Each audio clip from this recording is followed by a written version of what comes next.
ഹരേ കൃഷ്ണ. എല്ലാവർക്കും ഭഗവത്ഗീത ക്ലാസ്സിലേക്ക് സ്വാഗതം. എന്റെ പേര് വിഷ്ണുപ്രിയ. ഞാൻ +2 പഠിക്കുന്നു. മലയാളത്തിലാണ് എന്റെ സ്വദേശം. ഇന്ന് എന്നിൽ അർപ്പിതമായ കർത്തവ്യം ആങ്കറിംഗ് ചെയ്യുക എന്നുള്ളതാണ്.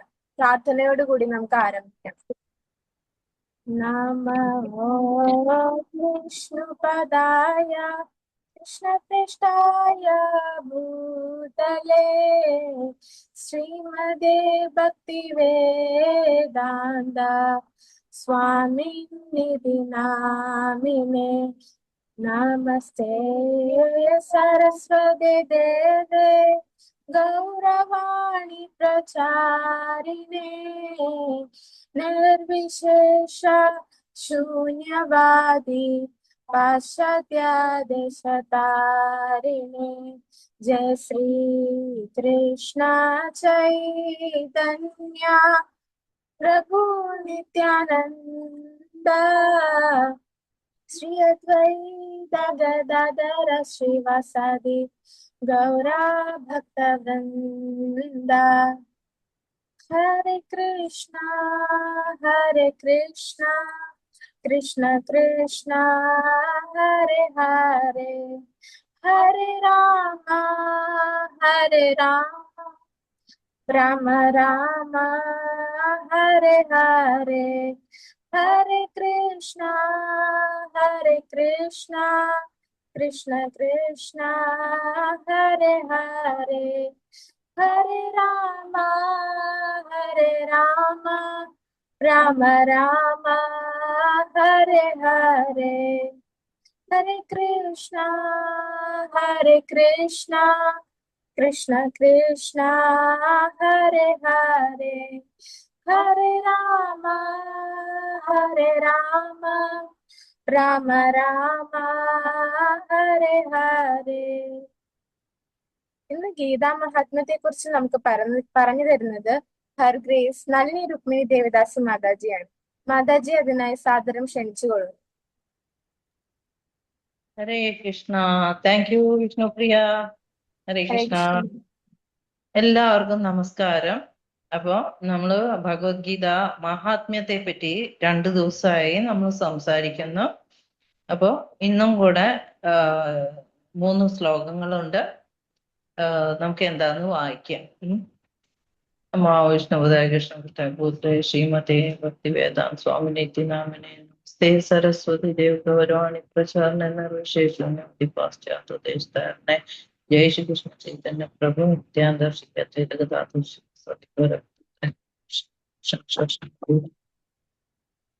ഓം നമോ ഭഗവതേ വാസുദേവായ. ഓം നമോ ഭഗവതേ വാസുദേവായ. ഓം നമോ ഭഗവതേ വാസുദേവായ.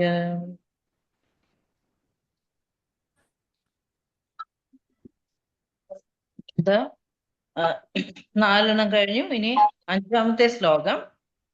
ഭാരതാമൃത സർവസ്വം വിഷ്ണു വക്ത്രാദ്വിനിസൃത ഗീതാ ഗംഗോദകം പീത്വാ പുനർജന്മന വിദ്യത്തെ.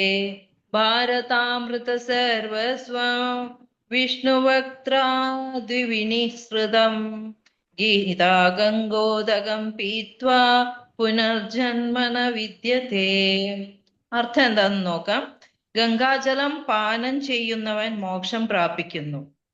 ഭഗവത്ഗീതാമൃതം പാനം ചെയ്യുന്നവനെ കുറിച്ച് പിന്നെ എന്തു പറയാം. ഗംഗാജലം പാനം ചെയ്യുമ്പോ ഒരാൾക്ക് മോക്ഷം പ്രാപിക്കുന്നു. ഞാൻ കഴിഞ്ഞ ദിവസം പറഞ്ഞു, ഗംഗാജലം എവിടെയെന്നാണ് ഉത്ഭവിക്കുന്നത്? ഭഗവാന്റെ പാദങ്ങളുടെ നഖത്തിൽ നിന്ന് ഉത്ഭവിക്കുന്നതാണ് ഗംഗ.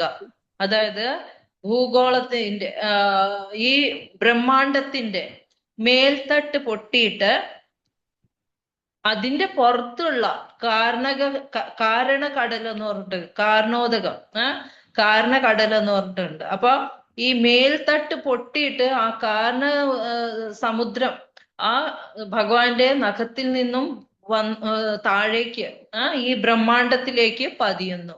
അപ്പൊ ആ നഖത്തിന്റെ മഹിമ ഭഗവാന്റെ നഖത്തിൽ കൂടെ വന്നതുകൊണ്ട് അത് അത്രയും ഇമ്പോർട്ടന്റ് ആണ്. ഭഗവത്ഗീത ഇത് പറയുന്ന പോലെ ഭഗവത്ഗീത ഭഗവാന്റെ വായിൽ കൂടി വരുന്നു. ഗംഗാ നദി ഭഗവാന്റെ നഖത്തിൽ നിന്നും വരുന്നു. അപ്പോ ഭഗവാന്റെ നഖമാണെങ്കിലും മുഖമാണെങ്കിലും ഒരു വ്യത്യാസവും ഇല്ല. ഭഗവാന്റെ രൂപത്തിലും ഭാവത്തിലും പേരിലും ഒരു വ്യത്യാസവും ഇല്ല. ഭഗവാൻ കൃഷ്ണൻ എന്ന് പറഞ്ഞാൽ ആ പേര് ഉച്ചരിക്കുമ്പോ തന്നെ അവിടെ കൃഷ്ണനുണ്ട്. അപ്പൊ അതുപോലെ ഭഗവത്ഗീത ഗംഗാജലം പാനം ചെയ്യുമ്പോൾ എങ്ങനെയാണോ ഒരാൾക്ക് മോക്ഷം കിട്ടുന്നത്, അതുപോലെ തന്നെ ഇത് കേൾക്കുമ്പോൾ ഒരാൾക്ക് അടുത്ത ഒരു ജന്മം ആവശ്യമില്ല. അത്രമാത്രം എഫക്റ്റീവാണ്. മഹാഭാരതത്തിന്റെ സാരാമൃതമത്രേ ഭഗവത്ഗീത. ആദിവിഷ്ണുവായ ഭഗവാൻ കൃഷ്ണൻ സ്വയം ഉപദേശിച്ചതാണത്. ഭഗവത്ഗീത പരമദിവ്യോത്തമ പുരുഷന്റെ മുഖനിർഗതമാണ്, ഭഗവാന്റെ മുഖത്തുനിന്ന് വന്നതാണ്. ഗംഗ ഭഗവാന്റെ പാദപങ്കജ നിർഗതവുമാണ്. ഭഗവാന്റെ മുഖവും പാദവും തമ്മിൽ തീർച്ചയായും യാതൊരു വ്യത്യാസവും ഇല്ല. അത് തന്നെയാണ് ഞാൻ പറഞ്ഞത്. എങ്കിലും പക്ഷപാതമില്ലാത്ത ഒരു പഠനത്തിൽ ഭഗവത്ഗീത ഗംഗാജലത്തേക്കാൾ കുറെ കൂടെ പ്രധാനം ആണെന്ന് മനസ്സിലാക്കാം. അടുത്തത് സർവോപനിഷദോ ഗാവോ ദോഗ്ധാ ഗോപാലനന്ദനഃ പാർത്ഥോ വത്സ സുധിർഭോക്ത ദുഗ്ധം ഗീതാമൃതം മഹത്. സർവോപനിഷദോ ഗാവോ ദോഗ്ധ ഗോപാലനന്ദന പാർത്ഥോ വത്സ സുധിർഭോക്ത ദുഗ്ധം ഗീതാമൃതം മഹത്. എന്താണ് ഇവിടെ പറയുന്നത്? ഗീതോപനിഷത്ത്, ഭഗവത്ഗീത എല്ലാം ഉപനിഷത്തുകളുടെയും സാരമാണ്. എല്ലാ ഉപനിഷത്തുകളും ഒരു പശുവിനെ പോലെയാണ്. ഈ ഉപനിഷത്തുകൾ ഒരു പശുവിനെ പോലെയും ആരാണ് കറക്കുന്നത്? ഗോപകുമാരനാണെന്ന് പ്രശസ്തനായ ഭഗവാൻ കൃഷ്ണൻ ആ പശുവിനെ കറക്കുന്നു. അപ്പൊ ഈ ഭഗവത്ഗീത ഭഗവാന്റെ വായിൽ കൂടെ വരുന്നു. അപ്പൊ ഇവിടെ പറയുന്നത് ഒരു കറവക്കാരൻ പോലെ, ഭഗവാൻ ഒരു കറവുകാരൻ പോലെയാണ്. ഗോപകുമാരൻ എന്ന് പ്രശസ്തനായ ഭഗവാൻ കൃഷ്ണൻ ആ പശുവിനെ കറക്കുന്നു. അർജുനൻ ഒരു പശുക്കിടാവിനെ പോലെയാണ്. പണ്ഡിതന്മാരും പരമഭക്തന്മാരും അമൃതതുല്യ ദുഗ്ധമായ ഭഗവത്ഗീത പാനം ചെയ്യുന്നു. എല്ലാ ഭക്തന്മാരും ഈ ഭഗവത്ഗീത പാനം ചെയ്യുന്നു. ദുഗ്ധം എന്ന് വെച്ചാൽ പാല് പോലെയുള്ളത്. ഏകം ശാസ്ത്രം ദേവകീ പുത്രഗീതം ഏകോ ദേവോ ദേവകീ പുത്ര ഏവ ഏകോ മന്ത്രസ്തസ്യ നാമാനി യാനി കർമാപ്യേകം തസ്യ ദേവസ്യ സേവ. ഏകം ശാസ്ത്രം ദേവകീ പുത്രഗീതം. ഏകം ശാസ്ത്രം ദേവകീ പുത്രഗീതം. ഒരേ ഒരു ശാസ്ത്രം ദേവകീ പുത്രഗീതം. ദേവകീ പുത്രൻ എന്ന് വെച്ചാൽ കൃഷ്ണൻ. കൃഷ്ണന്റെ മുഖത്തുനിന്ന് വന്നത് ഗീതം, ഭഗവത്ഗീത. അപ്പൊ ഏകോ ശാസ്ത്രം. കഴിഞ്ഞ ക്ലാസ്സിൽ പറഞ്ഞു നമുക്ക് ഈ ഭഗവത്ഗീത ഉണ്ടെങ്കിൽ വേറൊരു ശാസ്ത്രം പഠിക്കേണ്ട കാര്യമില്ല. ഒത്തിരി ശാസ്ത്രങ്ങൾ ഉണ്ടെങ്കിലും ഭഗവത്ഗീതയാണ് എല്ലാത്തിൻ്റെയും സാരാംശം. ഏകോ ദേവോ ദേവകീ പുത്ര ഏവ. ഏകോ ദേവോ ദേവകീ പുത്ര, ദേവകീ പുത്രൻ. ഒരേ ഒരു ദൈവം ആരാണ്?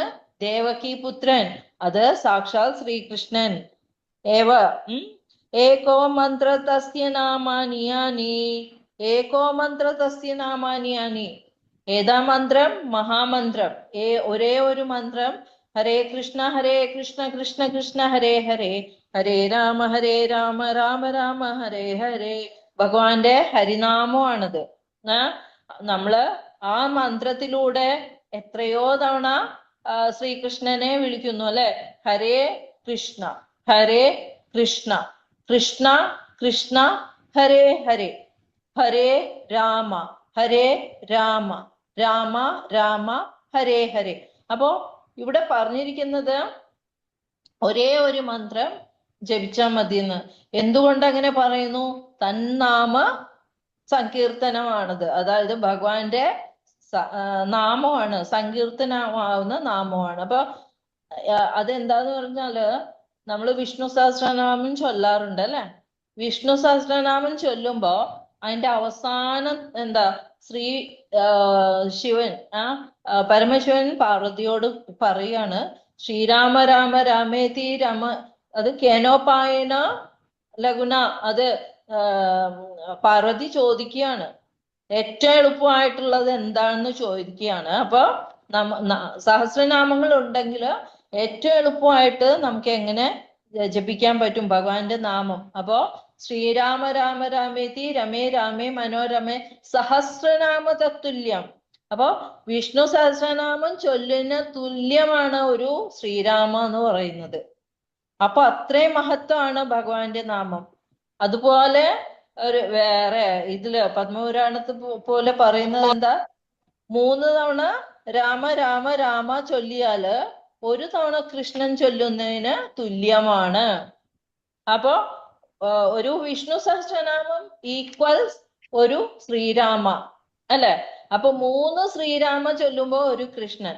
അപ്പൊ ഒരു കൃഷ്ണ എന്ന് പറയുമ്പോ എന്താണ്, നമ്മൾ 3000 ടൈം ഭഗവാന്റെ നാമങ്ങള് ചൊല്ലിക്കഴിഞ്ഞു. അതായത് 3 തവണ വിഷ്ണു സഹസ്രനാമം ചൊല്ലിയ തുല്യമാണ് ഒരു കൃഷ്ണ എന്ന് പറയുന്നത്. അപ്പൊ ഈ മഹാമന്ത്രത്തിൽ എത്ര ടൈം വിഷ്ണു സഹസ്രനാമം വന്നിട്ടുണ്ട് അതൊന്ന് നിങ്ങൾ കാൽക്കുലേറ്റ് ചെയ്തിട്ട് ഇതില് ഇടാൻ പറ്റുമെങ്കിൽ ഇട്ടോളൂ കേട്ടോ. അപ്പൊ അതാണ് കർമാപ്യേകം തസ്യ ദേവസ്യ സേവ. ഇനി അദ്ദേഹത്തിന്റെ ആകെ ഉള്ളത് തസ്യ ദേവസ്യ സേവ, ഭഗവാന്റെ സേവനമാണ് ഏറ്റവും വലിയ കർമ്മം. അപ്പോ ഇതെല്ലാം ഉൾക്കൊള്ളുന്നത് ഈ ശ്രീകൃഷ്ണ ഭഗവാനെ പറ്റിയാണ്. ആകെ ഭഗവത്ഗീത എന്നത് ഏകം ശാസ്ത്രം. ഏകോ ദേവോ ആരാണ്? ദേവകി പുത്രൻ ശ്രീകൃഷ്ണൻ. ഏകോ മന്ത്ര തസ്യ നാമാനിയാനി, ശ്രീകൃഷ്ണന്റെ ഹരിനാമം. പിന്നെ എന്താണ് സേവ ചെയ്യേണ്ടത്? കർമാപ്യേകം തസ്യ ദേവസ്യ, ഒരേ ഒരു സേവ ഭഗവാന്റെ ഇത് ഒരൊറ്റ പ്രവൃത്തിയേ ഉള്ളൂ, അത് പരമപുരുഷ സേവനം. ഓക്കെ, അപ്പൊ ഈ ഭഗവത്ഗീത മഹാത്മ്യം എല്ലാവർക്കും മനസ്സിലായെന്ന് വിശ്വസിക്കുന്നു. ഹരേ കൃഷ്ണ.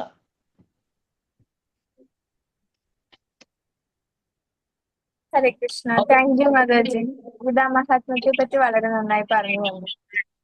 അടുത്തതായി ഹരിനാമ മഹാത്മ്യത്തെ കുറിച്ച് നമുക്ക് പറഞ്ഞു തരുന്നതിനായി ഹിസ് ഗ്രേസ് പ്രേമമായ വ്രജേശ്വരദാസ് പ്രഭുവിനെ ബഹുമാനപൂർവ്വം ക്ഷണിച്ചുകൊള്ളുന്നു.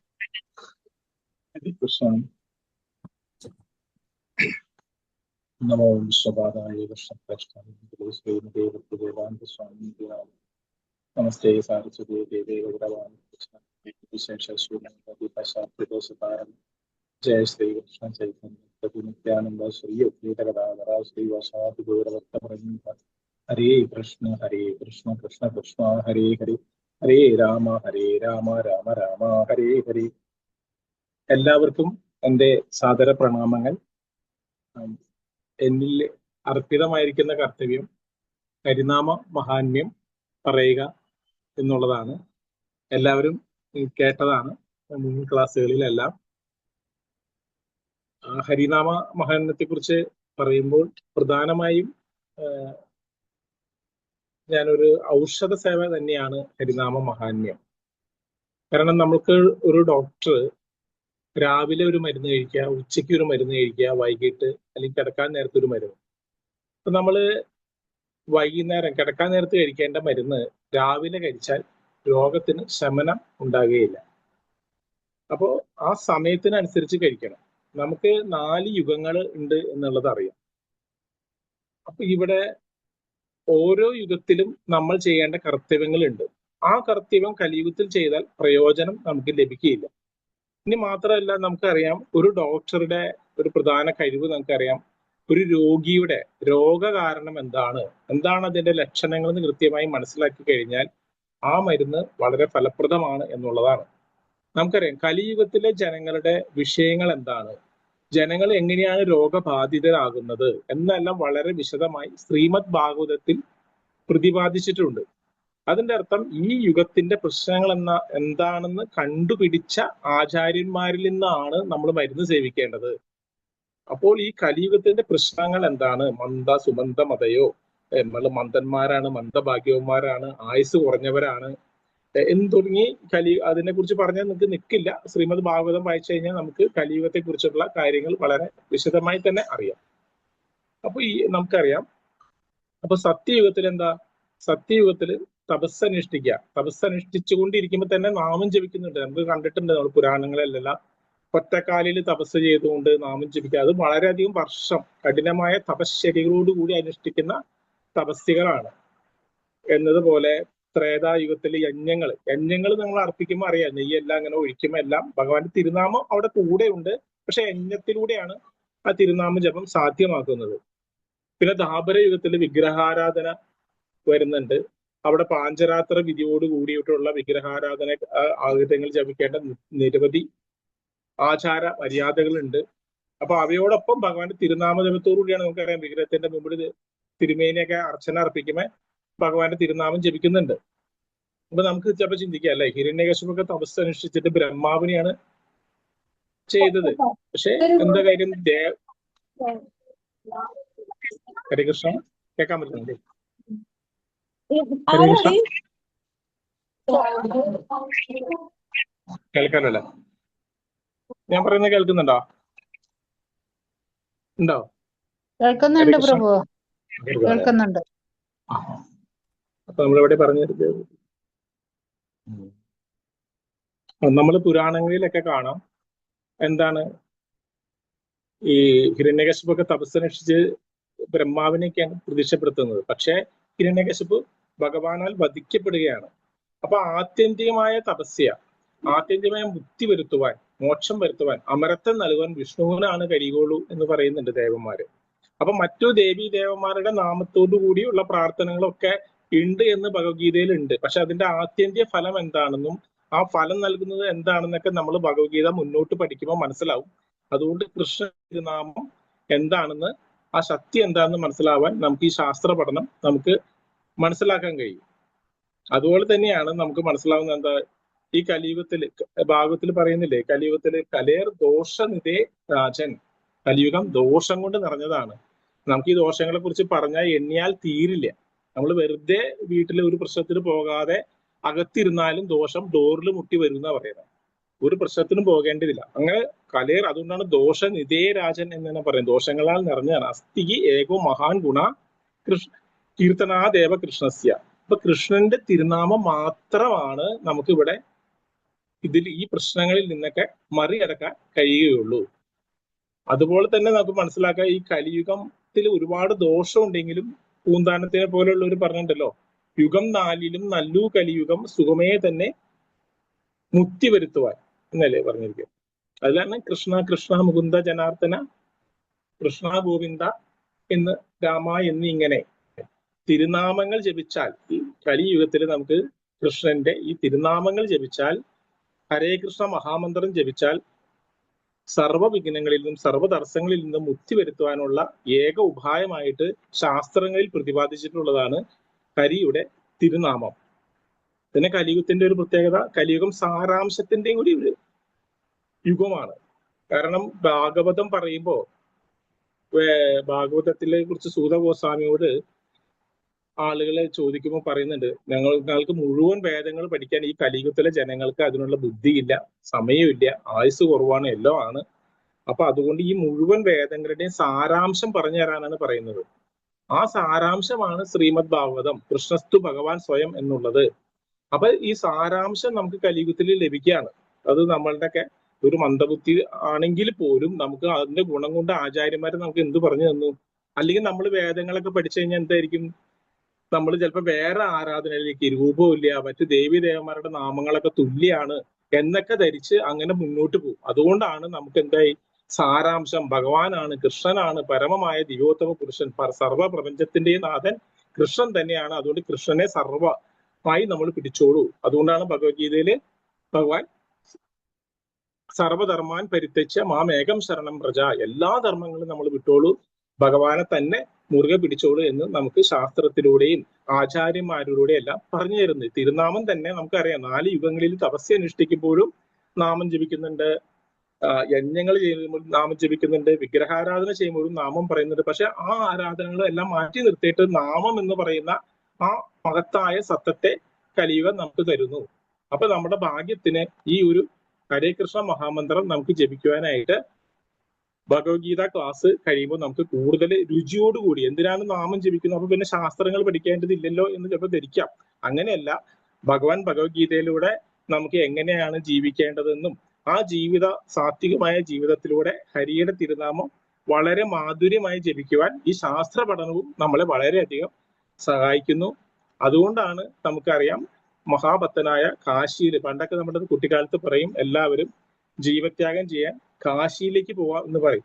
കാശിയിൽ ചെല്ലുമ്പോൾ കാശി വിശ്വനാഥൻ ജീവത്യാഗം ചെയ്യുമ്പോഴും രാമ എന്ന തിരുനാമമാണ് ചെവിയിൽ പറയുന്നത്. അപ്പൊ നമ്മുടെ ജീവിതം തുടങ്ങി ജീവിതം ഇവിടുന്ന് പിരിയുന്നത് വരെ ഹരേ കൃഷ്ണ മഹാമന്ത്രം നമുക്ക് വളരെ പ്രധാനപ്പെട്ടതാണ്. നല്ലൊരു മാതാജി എല്ലാം വിഷ്ണു സഹസ്രനാമത്തിലൂടെ നമുക്ക് കൃഷ്ണനാമത്തെ കുറിച്ചുള്ള പ്രാധാന്യം പറഞ്ഞു തരികയും ഉണ്ടായി. അപ്പോൾ നമുക്ക് മുന്നോട്ട് പോകാനും ഈ ഹരേ കൃഷ്ണ മഹാമന്ത്രം നല്ല രീതിയിൽ ജപിക്കാനും ഹരിയുടെ നാമ പ്രാധാന്യം മനസ്സിലാക്കി ഭഗവത്ഗീത പഠിക്കാനും നമുക്ക് എല്ലാവർക്കും ഭഗവാൻ അനുഗ്രഹിക്കട്ടെ എന്ന് പ്രാർത്ഥിച്ചുകൊണ്ട് എല്ലാവരെയും നമസ്കരിച്ചുകൊണ്ട് ഞാൻ ഈ ഹരിനാമ മഹാത്മ്യം ഇവിടെ നിർത്തുന്നു. ഹരേ കൃഷ്ണ.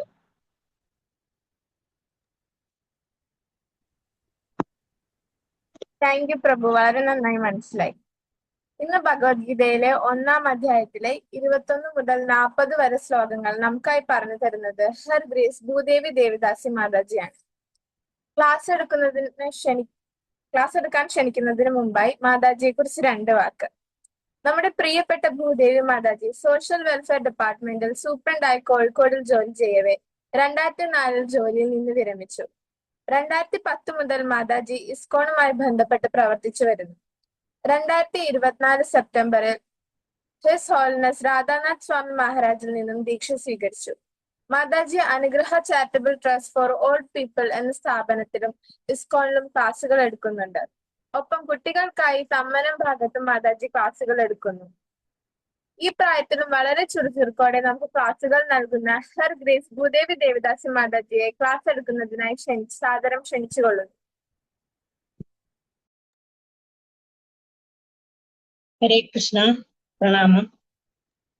ഇവിടെ സന്നിഹിതരായിട്ടുള്ള എല്ലാവർക്കും ഈ ഭഗവത്ഗീത ശ്ലോകത്തിലേക്ക് സാദരം ക്ഷണിച്ചുകൊള്ളുന്നു. പ്രാർത്ഥനയോടുകൂടി തുടങ്ങാം. ഓം അജ്ഞാനതിമിരാന്തസ്യ ജ്ഞാനാഞ്ജനാശലാകയാ ചക്ഷുരുന്മിലിതം യേന തസ്മൈ ശ്രീ ഗുരുവേ നമഃ.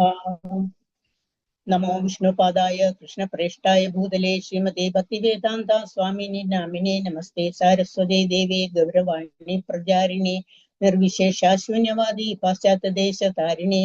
ജയ് ശ്രീ കൃഷ്ണ ചൈതന്യ പ്രഭു നിത്യാനന്ദ ശ്രീ അദ്വൈത ഗദാധര ശ്രീവാസാദി ഗൗരഭക്തവൃന്ദ. ഹരേ കൃഷ്ണ കൃഷ്ണ കൃഷ്ണ ഹരേ ഹരേ ഹരേ രാമ രാമ രാമ ഹരേ ഹരേ. എല്ലാവരുടെയും കാൽക്കൽ ഞാൻ വിനയപൂർവ്വം ഭക്തിയോടുകൂടി നമസ്കരിക്കുകയാണ്. നിങ്ങളുടെ എല്ലാവരുടെയും അനുഗ്രഹ ആശീർവാദവും എന്നിൽ ഉണ്ടാകണമെന്ന് വിനീതമായി അപേക്ഷിക്കുന്നു. നിങ്ങളുടെ അനുഗ്രഹം ഉണ്ടെങ്കിൽ മാത്രമേ എനിക്ക് എന്തെങ്കിലും പറയാൻ സാധിക്കുകയുള്ളൂ. എല്ലാവരോടും ഞാൻ ഭക്തിപരിസരം അപേക്ഷിക്കുകയാണ്, അനുഗ്രഹ ആശീർവാദം തരണമെന്ന്. നമുക്ക് ക്ലാസ് തുടങ്ങാം. അതായത് നിങ്ങള് കഴിഞ്ഞ തവണ ക്ലാസ് രാധാസഖി മാതാജി നല്ലോണം എടുത്തു, എല്ലാ കാര്യങ്ങളും നിങ്ങൾ മനസ്സിലാക്കിയിരിക്കുകയാണ്. അപ്പൊ അർജുനൻ ഇങ്ങനെ കൃഷ്ണനോട് പറയാണ്, എന്റെ രഥത്തെ നിങ്ങൾ ഇവിടെ സൈന്യങ്ങളുടെ മധ്യത്തിലായിട്ട് നിർത്തുക എന്നാണ് പറയുന്നത്. അപ്പൊ നമ്മളിപ്പോ നോക്കുകയാണെങ്കില് എന്തിനാണ് ഈ ഭഗവത്ഗീത നമ്മൾ പഠിക്കുന്നത് എന്ന് വിചാരിക്കും. എല്ലാം വിശദമായിട്ട് ആദ്യമേ തുടങ്ങിയുള്ള ക്ലാസ്സുകളിൽ നിങ്ങൾ കേട്ടിട്ടുണ്ട്. എന്നാലും ഞാനൊന്ന് പറയാണ്, എന്തിനാണ് നമ്മൾ ഭഗവത്ഗീത പഠിക്കുന്നത്, എത്ര ശ്ലോകങ്ങളുണ്ട്, ഇതെല്ലാം പറഞ്ഞിട്ടുള്ള കാര്യങ്ങളാണ്. എന്നാലും ഞാൻ ഒന്ന് കൂടി അത് പറയാണ്. അതായത് 700 ശ്ലോകങ്ങളാണ് ഈ ഭഗവത്ഗീത എന്ന പുസ്തകത്തിൽ ഉള്ളത്. അതേസമയം ഈ 18 അധ്യായങ്ങളുണ്ട്. അതില് എത്ര ശ്ലോകങ്ങൾ, ധൃതരാഷ്ട്രർ ചോദിക്കുന്ന ഒറ്റ ഒരു ചോദ്യം മാത്രമേ ഉള്ളൂ, ആദ്യത്തെ ശ്ലോകം. പിന്നെ അർജുനൻ 83 ശ്ലോകങ്ങളാണ് പറയുന്നത്. സഞ്ജയൻ 41 ശ്ലോകങ്ങൾ പറയുന്നു. കൃഷ്ണൻ 575 ശ്ലോകങ്ങൾ പറയുന്നു. അതായത് ഭഗവത്ഗീതയില് പറയുന്നത് ധർമ്മം തു സാക്ഷാൽ ഭഗവത് പ്രണീതം എന്നാണ്. പറയുന്നത്.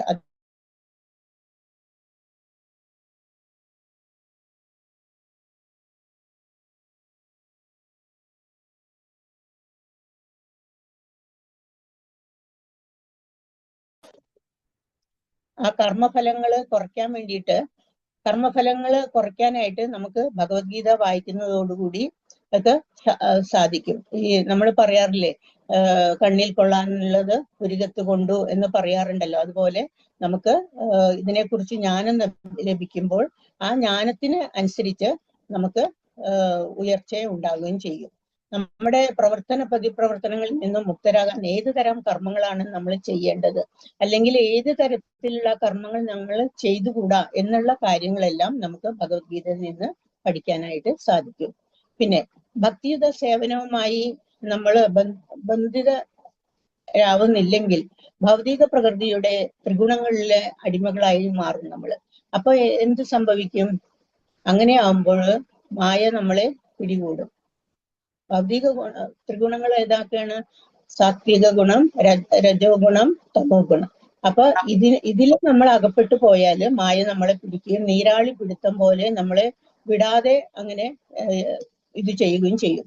അപ്പോ നമ്മള് എന്ത് ചെയ്യണം? ഭക്തിയുത സേവനം ചെയ്ത് ഭഗവാന്റെ ഭഗവത്ഗീത വായിക്കുകയും ജീവിതത്തിൽ അത് പകർത്തുകയും, വെറുതെ വായിച്ചാൽ മാത്രം പോരാ, നമ്മളത് പഠിക്കണം, നമ്മുടെ ജീവിതത്തിൽ അത് പ്രാവർത്തികമാക്കി കാണിക്കുകയും ചെയ്യണം. എങ്കിൽ മാത്രമേ അതുകൊണ്ട് പ്രയോജനമുള്ളൂ.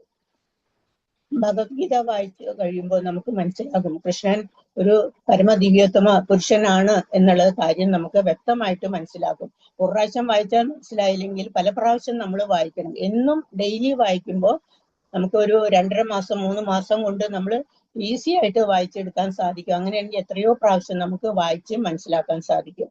അപ്പോൾ അപ്പൊ ഇത് വായിക്കുന്നതുകൊണ്ടാണ് കൃഷ്ണന്റെ ഗുണം, രൂപം, ലീല ഇതെല്ലാം നമുക്ക് കൂടുതൽ അറിയാൻ സാധിക്കും. അതിൽ തന്നെ അത് അറിയാൻ വേണ്ടിയിട്ട് ഉത്സാഹം നമുക്ക് ഉണ്ടാകും. പിന്നെ കൂടുതൽ കേൾക്കും തോറുമാണ് നമുക്ക് അടുപ്പവും ഒരു ശ്രദ്ധയും ഉണ്ടാകുന്നത്. ഉടനെ നമുക്ക് വിശ്വാസവും വരും കൃഷ്ണനില്. പിന്നീട് നമ്മൾ കൃഷ്ണനെ അങ്ങനെ സ്നേഹിക്കാൻ തുടങ്ങും. കൃഷ്ണനെ സ്നേഹിക്കുക എന്നുള്ളതാണ് നമ്മുടെ ആവശ്യം. അപ്പോൾ നമ്മുടെ മനസ്സും ബുദ്ധിയും ഇന്ദ്രിയങ്ങളും എല്ലാം ഭഗവത് സ്മരണയില് വ്യാപൃതരാകും. ഇതാണ് ഭഗവത്ഗീതയുടെ രഹസ്യം എന്ന് പറയുന്നത്. പിന്നെ ഭഗവത്ഗീതയില് കൃഷ്ണൻ പറയുന്നുണ്ട്, 4-ാമത്തെ അധ്യായത്തിലെ 9-ാമത്തെ ശ്ലോകം ഭഗവാൻ പറയുന്നത് എന്താണ്? ജന്മകർമാച മേ ദിവ്യം മേ വേതി തത്വതഃ ത്യക്താ ദേഹം പുനർജന്മ മാമേധി സോർജുന എന്നാണ് പറയുന്നത്. എന്താണ്? എന്റെ ജനനത്തിന്റെയും പ്രവൃത്തികളുടെയും അതീന്ദ്രിയ സ്വഭാവം മനസ്സിലാക്കിയിട്ടുള്ള ആളുകൾ മരണശേഷം വീണ്ടും ഈ ഭൗതിക ലോകത്തിൽ പിറക്കുന്നില്ല എന്നാണ് പറയുന്നത്. അവർ എന്റെ ശാശ്വതമായ ലോകത്തിലേക്ക് എത്തുന്നു എന്ന് കൃഷ്ണൻ പറയുന്നു. ഭഗവാന്റെ സ്ഥിതി അറിയാത്തവർ പറയും, തന്നോട് കൃഷ്ണൻ നിർദയനാണ്, എന്നോട് സ്നേഹമില്ല, മറ്റുള്ളവരോടൊക്കെ ദയ കാണിക്കുന്നു എന്ന് നമുക്ക് തോന്നാം. അങ്ങനെ കാരണം എത്രയോ ദുഷ്ടപ്രവൃത്തികൾ ചെയ്യുന്നവർ സുഖമായി ജീവിക്കുന്നു, ഒരു ശിക്ഷയും ലഭിക്കാതെ. നമ്മൾ സത്യസന്ധമായിട്ട് ചെയ്താലും നമ്മൾ കഷ്ടപ്പാടുകൾ അനുഭവിക്കുന്നു. ഇതെല്ലാം നമ്മുടെ പൂർവജന്മ കർമ്മങ്ങളുടെ ഫലങ്ങളാണ് അനുഭവിക്കുന്നുള്ളത് നമ്മൾ വിശ്വസിക്കണം. പിന്നെ അതേസമയം കൃഷ്ണൻ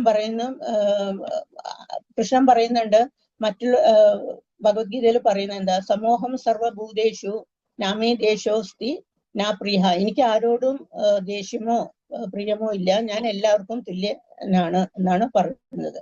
അതേസമയം വേറൊരു ഭാഗം കൂടി പറയുന്നുണ്ട് കൃഷ്ണൻ. എന്താണ്?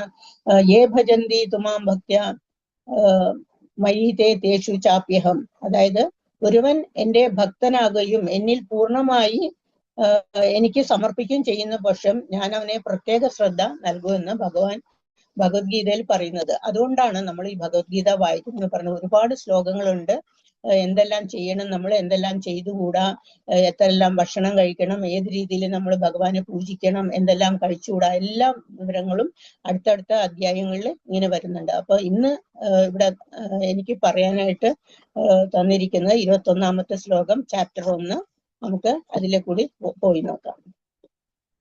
ശ്ലോകം 21, അധ്യായം 1, ശ്രീമദ് ഭഗവത്ഗീത. ഓം നമോ ഭഗവതേ വാസുദേവായ, ഓം നമോ ഭഗവതേ വാസുദേവായ, ഓം നമോ ഭഗവതേ വാസുദേവായ. അർജുനോവാച. ശ്ലോകം 21. സേനയോരുഭയോർമധ്യേ രഥം സ്ഥാപയാമേ അച്യുതാ യാവദേതാൻ നിരീക്ഷേ അഹം യോധുകാമനവസ്ഥിതാൻ. ശ്ലോകം 22. കർമ്മയാ സഹ യോദ്ധ്യാഭ്യാ അസ്മിൻ രണസമുദ്യമേ. ഇനി വിവർത്തനം നോക്കാം നമുക്ക്. വിവർത്തനം ശ്രീല പ്രഭുപാദ് കി ജയ്. ഹേ അച്യുത, അതായത് ച്യുതി അഥവാ വീഴ്ച പറ്റാത്തവനെ, ഇരു സൈന്യങ്ങൾക്കും മധ്യത്തിലായി എന്റെ തേർ കൊണ്ട് നിർത്തുക.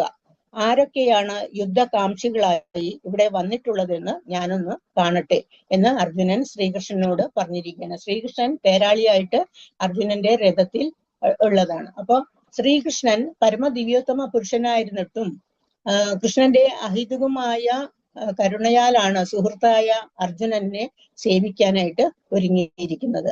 ഭക്തന്മാരോട് ഭഗവാന് അത്രയും സ്നേഹമാണ്, അതിന് അതിരില്ല. അർജുനൻ കൃഷ്ണനെ അച്യുത എന്ന് വിളിക്കുന്നു. അച്യുത എന്ന് വെച്ചാല് ച്യുതിയില്ലാത്തവൻ, അതായത് തെറ്റ് പറ്റാത്തവൻ എന്നാണ് അതിന്റെ അർത്ഥം. ഭഗവാനും ഭക്തനുമായുള്ള ബന്ധം ദിവ്യവും മധുരവുമാണ്. എന്നാൽ ഭക്തൻ എപ്പോഴും ഭഗവാനെ സേവിക്കാനായിട്ടാണ് ശ്രദ്ധിക്കുക. അതേസമയം കൃഷ്ണനോ ഭക്തനെ സഹായം ചെയ്യാനായിട്ട് ഒരു അവസരം കാത്തിരിക്കുകയാണ്. അത് നമ്മൾ മനസ്സിലാക്കണം. എപ്പോഴും നമ്മുടെ മനസ്സിലത് വേണ്ട കാര്യമാണ്. ശുദ്ധ ഭക്തന്മാരോട് ആജ്ഞാപിക്കുന്നതിനേക്കാൾ അവരുടെ ആജ്ഞകൾ അനുസരിക്കാനാണ് ഭഗവാന് താല്പര്യം. ഉത്തമ ഭക്തൻ എന്ന നിലയിൽ അർജുനൻ സഹോദരന്മാരെയും ബന്ധുക്കളോടും യുദ്ധം ചെയ്യാൻ താല്പര്യപ്പെടുന്നില്ല. ദുര്യോധനന്റെ പിടിവാശി മൂലമാണ് സമാധാനമായ ഒരു ഒത്തുതീർപ്പിനും വഴി കാണാതെ വന്നതുകൊണ്ട് മാത്രമാണ് യുദ്ധത്തിനൊരുങ്ങിയത്.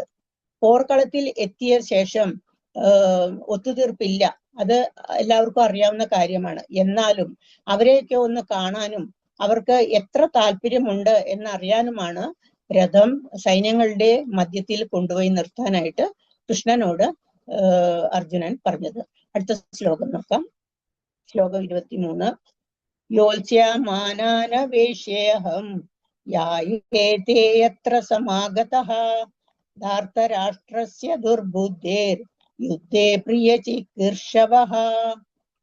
വിവർത്തനം ശ്രീല പ്രഭുപാദ് കി ജയ്. ദുർബുദ്ധിയായ ധൃതരാഷ്ട്രപുത്രനെ സന്തോഷിപ്പിക്കുവാനായി യുദ്ധത്തിനൊരുങ്ങി വന്നവരെ ഞാൻ കാണട്ടെ എന്നാണ് അർജുനൻ പറയുന്നത്. അപ്പോ 24 ശ്ലോകത്തിൽ പറയുന്നത്, ദുര്യോധനന്റെ പിതാവായ ധൃതരാഷ്ട്രര് എന്താണ് ചെയ്യുന്നത്? ധൃതരാഷ്ട്ര സഹായത്തോടുകൂടി ദുര്യോധനൻ പാണ്ഡവരുടെ രാജ്യം മുഴുവനും കൈയെടുക്കാൻ വേണ്ടിയിട്ടുള്ള കുടില തന്ത്രങ്ങൾ പ്രയോഗിക്കുകയാണ് എന്നുള്ള കാര്യം എല്ലാവർക്കും അറിയാവുന്നതാണ്. ആ രഹസ്യം എല്ലാവർക്കും അറിയാവുന്നതാണ്. അപ്പോൾ അതിനെ കൂട്ടുനിൽക്കുന്ന സമാന ചിന്താഗതിയുള്ളവര് ആരൊക്കെയാണെന്ന് അറിയാൻ വേണ്ടിയിട്ടാണ് അർജുനൻ ഈ രഥം കൊണ്ടുപോയി അവിടെ നിർത്താനായിട്ട് പറഞ്ഞിരിക്കുന്നത്. കാരണം ഒരു ഒത്തുതീർപ്പിനല്ല, അത് മനസ്സിലാവുന്നുണ്ട്. എന്നാലും മറു സൈന്യത്തിന്റെ ബലം കൂടി എത്ര ഉണ്ട് എന്ന് നിരീക്ഷിക്കാനും കൂടിയാണ് അർജുനൻ രഥം കൊണ്ടേ നിർത്താനായിട്ട് പറഞ്ഞത്. ഇനി അടുത്ത ശ്ലോകം 24. സഞ്ജയോവാച. ഏവമുക്തോ ഋഷികേശോ ഗൂഢാകേശേന ഭാരത സേനായോരുഭയോർമധ്യേ സ്ഥാപയിത്വാ രഥോത്തമം. വിവർത്തനം ശ്രീല പ്രഭുപാദ് കി ജയ്. സഞ്ജയൻ പറഞ്ഞു, ഹേ ഭാരതപുത്ര, അർജുനന്റെ വാക്കു കേട്ടിട്ട് കൃഷ്ണ ഭഗവാൻ ശ്രേഷ്ഠമായ ആ രഥത്തെ ഇരു സൈന്യങ്ങൾക്കും നടുവിൽ കൊണ്ടു നിർത്തി. അപ്പോ തേരാളി പറയുന്നത് അനുസരിക്കണം. അപ്പൊ അങ്ങനെ രഥം കൊണ്ടുപോയി നിർത്തിയിരിക്കുന്നതാണ്. അപ്പൊ എന്താ സംഭവിക്കുന്നത്? നിദ്രയെ ജയിക്കുന്നവനെ ഗൂഢാകേശൻ എന്ന് വിശേഷിപ്പിക്കുന്നു. ഗൂഢാകേശൻ എന്ന് വെച്ചാൽ നിദ്രയെ ജയിക്കുന്നവനെ ആണ് പറയുന്നത്. കൃഷ്ണന്റെ സൗഹൃദം മൂലം അർജുനൻ നിദ്രയെയും ജ്ഞാനത്തെയും ഒക്കെ കീഴടക്കിയിരിക്കുകയാണ്. പരമഭക്തനാണ് അർജുനൻ. കൃഷ്ണന്റെ ഒരു പരമഭക്തനാണ്. അങ്ങനെയുള്ള ഒരു പരമഭക്തന് ഒരിക്കലും ഊണലും ഉറക്കത്തിലും എപ്പോഴും കൃഷ്ണന്റെ ഗുണങ്ങളും ലീലകളും നാമരൂപങ്ങളും എല്ലാം ഇങ്ങനെ ചിന്തിച്ചുകൊണ്ടേയിരിക്കും. ഒരു നിമിഷം പോലും കൃഷ്ണനെ ഓർക്കാതിരിക്കാനായിട്ട് ആ ഭക്തന് കഴിയുകയില്ല. അങ്ങനെ പറയുമ്പോൾ അതില് അങ്ങനെ പറയുന്നത്, അത് കൃഷ്ണൻ എന്തുകൊണ്ടാണ് അത് അങ്ങനെ ചെയ്യുന്നത്? 5-ാമത്തെ അധ്യായത്തില് 29-ാമത്തെ ശ്ലോകം പറയുന്നത് എന്താണ്? ഭോക്താരം യജ്ഞതപസാം സർവലോക മഹേശ്വരം സുഹൃതം സർവഭൂതാനാം ജ്ഞാത്വാ മാം ശാന്തി മൃച്ഛതി. അതായത് ഭഗവാൻ എല്ലാവരുടെയും സുഹൃത്താണ്, അഭ്യുദയകാംക്ഷിയാണ്. അത് മനസ്സിലാക്കിയിട്ടുള്ളവര് ഭൗതിക ക്ലേശങ്ങൾ ഒരിക്കലും അനുഭവിക്കുന്നില്ല, അവർക്ക് ശാന്തിയാണ് ലഭിക്കുന്നത് എന്നാണ് പറയുന്നത്. കൃഷ്ണൻ അതുപോലെയുള്ള ഒരു ഭക്തനായിരുന്നു, ഉത്തമ ഭക്തനായിരുന്നു എന്നാണ് ഇവിടെ പറയുന്നത്. ഇനി അടുത്ത ശ്ലോകം 25. ഭീഷ്മദ്രോണ പ്രമുഖത സർവേഷാം ച മഹീഷിതാം ഉവാച പാർത്ഥ പശ്യേതാൻ സമവേത്രാൻ കുരുനിധി. വിവർത്തനം. ഭീഷ്മദ്രോണാദികളുടെയും മറ്റു രാജാക്കന്മാരുടെയും മുന്നിൽ വെച്ച് ഭഗവാൻ ഇങ്ങനെ പറഞ്ഞു: പാർത്ഥ, ഇവിടെ ഒത്തുകൂടിയ കുരുവംശജരെ നോക്കൂ. ശ്രീകൃഷ്ണ ഭഗവാൻ അർജുനനോട് പറയുകയാണ്. എന്താണ് പറഞ്ഞത്? പരമാത്മാവെന്ന നിലയിൽ അർജുനൻ മനസ്സിൽ നടക്കുന്നതെല്ലാം കൃഷ്ണന് അറിയാമായിരുന്നു. കാരണം എല്ലാവരുടെ മനസ്സിലും, നമ്മുടെ മനസ്സിൽ കൂടി ഏതെല്ലാം തരത്തിലുള്ള ചിന്തകൾ പോകുന്നു അതെല്ലാം പരമാത്മാവായ ഭഗവാൻ നമ്മുടെ ഉള്ളിൽ ഇരിക്കുന്നതുകൊണ്ട് ഭഗവാന് അത് അറിയാൻ പറ്റും. അപ്പോ കൃഷ്ണന്റെ ഉള്ളിൽ നടക്കുന്ന എല്ലാ സംഭവങ്ങളും കൃഷ്ണനെ അറിയാമായിരുന്നു, അർജുനന്റെ ഉള്ളിൽ നടക്കുന്നത്. അപ്പോ തന്റെ പിതാവായ വസുദേവരുടെ സഹോദരിയുടെ പുത്രനാണ് അർജുനൻ. അപ്പോ അങ്ങനെ ആയതുകൊണ്ടാണ് അർജുനന്റെ തേരാളി പദം കൃഷ്ണൻ സ്വീകരിച്ചത്. ഒരു സുഹൃത്തെന്ന നിലയിൽ കൃഷ്ണൻ അർജുനെ അറിയിക്കുകയാണ്. കൃഷ്ണൻ പറയുന്നു, കരുണയെ നോക്കൂ എന്ന് പറയുന്നത്, കാരുണ്യത്തോടെ നോക്കൂ എന്ന്. കൃഷ്ണൻ ഉദ്ദേശിച്ചത് വെറുതെ ഈ സൈന്യത്തെ എല്ലാം കണ്ടിട്ട് ഒന്നും ചെയ്യാതെ കയ്യും കെട്ടി നോക്കി നിൽക്കാനല്ല കൃഷ്ണൻ ഉദ്ദേശിച്ചത്. അതൊരു നല്ല പെരുമാറ്റമല്ല. കൃഷ്ണൻ പ്രതീക്ഷിക്കുന്നത് അങ്ങനെയുള്ള ഒരു പെരുമാറ്റം കൂടിയല്ല അർജുനനിൽ നിന്ന് കൃഷ്ണൻ പ്രതീക്ഷിക്കുന്നത് എന്നതാണ് ഇതിൽ നിന്ന് നമുക്ക് മനസ്സിലാക്കാനുള്ളത്. ഇനി ശ്ലോകം 26. തത്ര പശ്യാസ്തിതാൻ പാർത്ഥ പിതൃനാഥ പിതാമഹാൻ ആചാര്യാൻ മാതുലാൻ ഭാതൃ പുത്രാൻ പൗത്രാൻ സഖീംസ്തഥാ ശശുരാൻ സൗഹൃദൈശ്ചൈവ സേനയോരുഭയോരപി. വിവർത്തനം. ശ്രീലപ്രഭുപാദരുടെ ജയ് ശ്രീലപ്രഭുപാദ്. ആ യുദ്ധരംഗത്തിൽ ഇരു സൈന്യങ്ങളുടെയും മധ്യത്തിൽ പിതൃതുല്യരെയും പിതാമഹാരെയും ഗുരുജനങ്ങളെയും മാതുലന്മാരെയും സഹോദരന്മാർ, മക്കൾ, പൗത്രന്മാർ, സുഹൃത്തുക്കൾ, ഭാര്യാപിതാക്കന്മാർ എന്നിവരെയും അർജുനൻ കണ്ടു. അപ്പോ ഇവരെ കണ്ടപ്പോൾ അർജുനന് ആകെ ഒരു വിഷമമായി. അപ്പോ പറയുന്നതാണ് എന്താന്ന് വെച്ചാല്, എല്ലാ ബന്ധുക്കളെയും അർജുനൻ പോർക്കളത്തിൽ കണ്ടു. സ്വപിതാവിന്റെ സമവയസ്കരായ ഭൂരിശ്രവിസിനെ പോലെയുള്ളവർ, ഭീഷ്മനെയും സോമദത്തനെയും പോലുള്ള മുത്തച്ഛന്മാർ, ദ്രോണാചാര്യർ, കൃപാചാര്യർ മുതലായ ഗുരുജനങ്ങൾ, ശല്യശകുനികളെ പോലുള്ള മാതുലന്മാർ, ദുര്യോധനാദികളായ സഹോദരന്മാർ, ലക്ഷ്മണാദികളായ പുത്രന്മാർ, അശ്വത്ഥമാവ് തുടങ്ങിയ സുഹൃത്തുക്കൾ, കൃതവർമ്മവിനെ പോലെയുള്ള ഗുണകാംക്ഷികൾ, കൂടാതെ തന്റെ അനേകം സുഹൃത്തുക്കളെയും സൈന്യനിരകളിൽ അർജുനൻ കണ്ടു. ഇതാണ് അർജുനൻ കണ്ടത്. ആ കാഴ്ചയാണ് ഇപ്പോൾ ഞാൻ വായിച്ചത്. ഇനി അടുത്തത് 27-ാമത്തെ ശ്ലോകം. താൻ സമിശ്വാസ കൗന്ദേയ സർവാൻ ബന്ധുനവസ്ഥിതാൻ കൃപയാ പരയാ വിഷ്ണു വിഷീദന്നിതമബ്രവീത്. വിവർത്തനം ശ്രീലപ്രഭുപാദരുടെ. ഇങ്ങനെ പല വിധത്തിലും തനിക്ക് ബന്ധുക്കളായുള്ളവരെ അവിടെ കണ്ടപ്പോൾ കരുണാഭരിതനായി തീർന്ന കുന്തിപുത്രൻ പറഞ്ഞു. എന്താണ് കുന്തിപുത്രൻ പറഞ്ഞത്? ശ്ലോകം 28 നോക്കാം നമുക്ക്. അർജുനോവാച ദൃഷ്ടേ മാം സ്വജനം കൃഷ്ണ യുയുത്സും സമുപസ്ഥിതം സീദന്തി മമ ഗാത്രാണി മുഖം ചാ പരിശുഷ്യതി എന്നാണ് പറഞ്ഞത്. അതായത് വിവർത്തനം നോക്കാം ശ്രീലപ്രഭുപാദരുടെ. ശ്രീലപ്രഭുപാദ് കി ജയ്. അർജുനൻ പറഞ്ഞു, യുദ്ധത്തിന് ഒരുങ്ങി വന്നിട്ടുള്ള ഈ ബന്ധുമിത്രാദികളെ കണ്ടിട്ട് എന്റെ അവയവങ്ങൾ തളരുന്നു, മുഖം വരളുന്നു. അതാണ് സംഭവിച്ചത്. അർജുനന് സംഭവിച്ചത് അതാണ്. കാരണം ഈ സൈന്യത്തെ എല്ലാം കണ്ടപ്പോഴേക്കും സ്വന്തം ബന്ധുക്കാരും സുഹൃത്തുക്കളുമാണെന്ന് പറഞ്ഞപ്പോൾ എങ്ങനെ യുദ്ധം ചെയ്യും ഇവരോട് എന്നുള്ള ഒരു ഇതുകൊണ്ടാണ് അവയവങ്ങളൊക്കെ വളർത്തുന്നത്. അപ്പൊ നമുക്ക് നോക്കാം 28ാമത് എന്താണ്. ഭഗവത് ഭക്തിയുള്ള ഏതൊരാളിലും ദിവ്യന്മാർക്കും ദേവന്മാർക്കുമുള്ള സർവ്വഗുണങ്ങളും ഉണ്ടായിരിക്കും ഏതൊരാൾക്കും. അതേസമയം ഭക്തി ഇല്ലാത്തവരാകട്ടെ വിദ്യാഭ്യാസം കൊണ്ടോ അല്ലെങ്കിൽ സംസ്കാരം കൊണ്ടോ ഭൗതികമായ ഉന്നത പദവിയിൽ ഇരുന്നാലും ശരി അത്തരം ഗുണങ്ങൾ ഉണ്ടാവുകയില്ല. അർജുനൻ തന്റെ ബന്ധുക്കളോടും സുഹൃത്തുക്കളെയും രണാങ്കണത്തിൽ കണ്ട ഉടനെ സഹതാപ പരവശനായി തീർന്നു. ഭയങ്കരമായിട്ട് സഹതാപം തോന്നി അർജുനന്. തുടക്കത്തിൽ തനിക്ക് വേണ്ടി പൊരുതാൻ ഒരുങ്ങിയിട്ടുള്ള ആളുകളെ കണ്ടപ്പോൾ അവരോടൊരു അനുകമ്പ തോന്നിയിരുന്നു, സ്വന്തം സൈന്യത്തെ കുറിച്ച്. പക്ഷേ എന്നാൽ ഇപ്പോൾ മറുപക്ഷത്തുള്ളവരെ കണ്ടപ്പോൾ അവര് മരണത്തോട് അടുക്കുകയാണല്ലോ, അല്ലെങ്കിൽ മരണം അവരെ ഗ്രസിക്കുമല്ലോ എന്ന് ഓർത്തപ്പോൾ അവരോട് സഹതാപം തോന്നി. ഇവര് മരിക്കാൻ വേണ്ടിയിട്ടാണല്ലോ ഈ യുദ്ധത്തിന് വന്നത് എന്ന് ഓർത്തപ്പോൾ അർജുനൻ മൃദുല ഹൃദയനാണ്, ഒരു ഭക്തനാണ്. ഭക്തന്മാർക്ക് കുറെ ഗുണങ്ങളുണ്ടാകും, കുറെ ഗുണങ്ങളുണ്ട്. അപ്പൊ അങ്ങനെ ഉള്ളത് കൊണ്ട് അർജുനന് അത് ഒരു വിഷമമായി മാറി. അങ്ങനെ ആയപ്പോഴാണ് അർജുനന്റെ ഈ സമയത്താണ് അവയവങ്ങൾ തളരുകയും വായ വരളുകയും ഒക്കെ ചെയ്തത്. അവരുടെ സമരവീര്യം കണ്ട് അർജുനൻ അമ്പരന്നു. അയ്യോ, ഇത്രയും ഇവർക്ക് ഇതായിട്ടാണല്ലോ ഇവര് വന്നിരിക്കുന്നത്, ഇവർക്ക് ഒരു പേടിയില്ലല്ലോ എന്ന് പറഞ്ഞ് അമ്പരപ്പാണ് ഉണ്ടായത് അർജുനന്. രക്തബന്ധമുള്ള എല്ലാവരും തനിക്കെതിരെ യുദ്ധത്തിന് ഒരുങ്ങിയിരിക്കുന്നത് കണ്ട് സംഭ്രമം ഉണ്ടായി. അതേസമയം ഈ സ്വന്തക്കാര് തന്നെ നമ്മളോട് യുദ്ധത്തിന് പുറപ്പെട്ടപ്പോൾ സംഭ്രമം തുടങ്ങി അർജുനന്. ഉടനെ തന്നെ സംഭ്രമമൊക്കെ വരുമ്പോൾ നമുക്കൊരു പേടി വിഷമമൊക്കെ വരുമ്പോൾ കരച്ചിൽ വരൂലേ, അതുപോലെ അർജുനനും കരച്ചിലും വന്നു.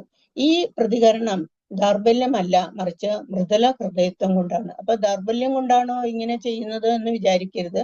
മൃദുലമായിട്ടുള്ള ഹൃദയം അർജുന ഉള്ളത് കൊണ്ടാണ് അങ്ങനെ സംഭവിച്ചത്. കൃഷ്ണൻ പരമദിവ്യത്വം പുരുഷനാണ് എന്നുള്ള വിശ്വാസമുള്ളവർക്ക് ദേവന്മാരുടെ ഗുണങ്ങളെല്ലാം ഉണ്ട്. എന്നാൽ ഭഗവത് ഭക്തനല്ലാത്ത ഒരാൾക്ക് വില കുറഞ്ഞ ഭൗതിക ഗുണങ്ങൾ മാത്രമേ ഉണ്ടാകുള്ളൂ എന്നാണ് നമ്മൾ ഈ ശ്ലോകത്തിൽ നിന്ന് പഠിക്കുന്നത്. ഇനി അടുത്തത് ശ്ലോകം 29. ശ്ലോകം 29. വേപാദുശ്ച ശരീരേ മേ രോമഹർഷശ്ച ജായത്തെ ഗാണ്ഡീവം സംസ്രംസദേ ഹസ്താത് ത്വക്ചൈവ പരിദഹ്യത്തെ. വിവർത്തനം. എന്റെ ശരീരം വിറയ്ക്കുകയും രോമാഞ്ചമുണ്ടാവുകയും ചെയ്യുന്നു. എന്റെ വില്ല് ഗാണ്ഡീവം കയ്യിൽ നിന്ന് വഴുതുന്നു, തൊലി ചുട്ടുനീറുന്നു എന്നാണ് വിവർത്തനത്തിൽ പറയുന്നത്. എന്താണ് പറയുന്നത് അത്? അതായത് ശരീരത്തിന് വിറയലും രോമാഞ്ചവും രണ്ട് കാരണങ്ങൾ കൊണ്ട് ഉണ്ടാകാറുണ്ട്. ഒന്ന് ആധ്യാത്മികമായിട്ടുള്ള ആനന്ദാനുഭൂതി വരുമ്പോൾ, അതിനൊരു ഉദാഹരണമാണ് നമ്മുടെ ചൈതന്യ മഹാപ്രഭു ഇങ്ങനെ പുരി ജഗന്നാഥ ക്ഷേത്രത്തിൽ വെച്ച് ചൈതന്യ പ്രഭുവിന് ഉണ്ടായ ഒരു അനുഭവം. അതേസമയം ഭൗതിക സാഹചര്യങ്ങളിൽ നിന്നും ഒഴിവാക്കുന്നത് എങ്ങനെയാണ്? ഭയം കൊണ്ടുണ്ടാവുമ്പോൾ അങ്ങനെയും നമുക്ക് വിറയില് രോമാഞ്ചം എല്ലാം ഉണ്ടാകാറുണ്ട്. ഈ അവസ്ഥ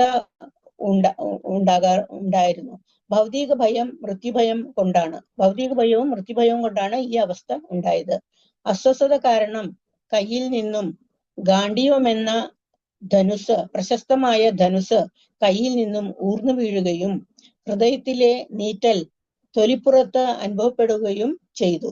ഇതെല്ലാം ജീവിതത്തെക്കുറിച്ചുള്ള ഭൗതിക ചിന്ത മൂലമാണ് ഇങ്ങനെയെല്ലാം സംഭവിക്കുന്നത് എന്നാണ് പറയുന്നത്. ഇനി അടുത്ത ശ്ലോകം 30. ശ്ലോകം 30. നചാ ശക്നോമ്യവസ്ഥാതും ഭ്രമതീവ ച മേ മനഃ നിമിത്താനി ച പശ്യാമി വിപരീതാനി കേശവ. വിവർത്തനം. ശ്രീല പ്രഭുപാദന്റെ. എനിക്ക് ഇപ്പോൾ ഉറച്ചു നിൽക്കാൻ കൂടി സാധിക്കുന്നില്ല. ഞാൻ എന്നെ തന്നെ മറന്നു പോകുന്നു, മനസ്സ് ചുറ്റിക്കറങ്ങുന്നു. അല്ലയോ കൃഷ്ണ, കേശവ, കേശി എന്ന അസുരനെ വധിച്ചവൻ, ദൗർഭാഗ്യ ലക്ഷണങ്ങളാണ് ഞാൻ എമ്പാടും കാണുന്നത് എന്നാണ് അർജുനൻ